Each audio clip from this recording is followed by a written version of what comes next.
68 anos de uma grande história. Football বিশ্বমঞ্চের লড়াইয়ের জন্য একটা চূড়ান্ত দল, প্রায় 800 জন গণমাধ্যম কর্মীর অপেক্ষা। শুধু 800ই নয়, বিশ্বজুড়ে ব্রাজিলের ভক্তকুলের অপেক্ষাটা শুধু নেইমার জুনিয়রের নামটা শুনবার জন্য। অবশেষে সেই মাহেন্দ্রক্ষণ আসলো। স্কোয়াড ঘোষণার সময় কার্লো আনচেলত্তি যখন নেইমারের নামটা নিলেন, সঙ্গে সঙ্গে উল্লাসে মেতে উঠল চারপাশ। যে উল্লাস ব্রাজিল ছাপিয়ে পৌঁছে গেল দেশে দেশে নেইমার ভক্তদের মাঝে।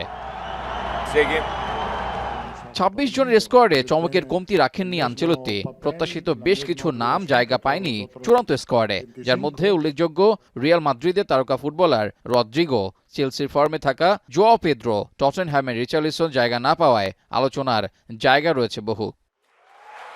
প্রত্যাশিতভাবেই গোলকিপিং পজিশনের প্রধান নাম লিভারপুলের অ্যালিসন বেকার। তবে ট্যাকটিক্স ভেদে এডারসনকে কাজে লাগানোর চেষ্টা চালাবেন কার্লো। তৃতীয় গোলকিপার হিসেবে বিশ্বকাপে যাচ্ছেন ওয়েভাটন।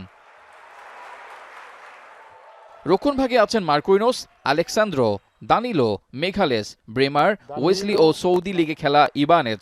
তবে অবাক করার বিষয়, বাদ পড়েছেন অভিজ্ঞ থিয়াগো সিলভা, যা কিছুটা হলেও ভাবাবে ব্রাজিলকে।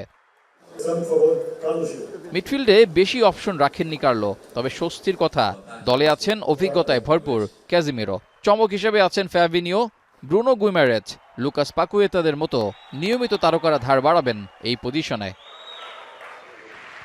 আক্রমণ ভাগে অভিজ্ঞ নেইমারের সাথে আছেন ভিনিসিয়াস জুনিয়র, রাফিনিয়া। প্রথমবার বিশ্বকাপে ডাক পেয়েছেন ফিলিপে এন্ড্রিক।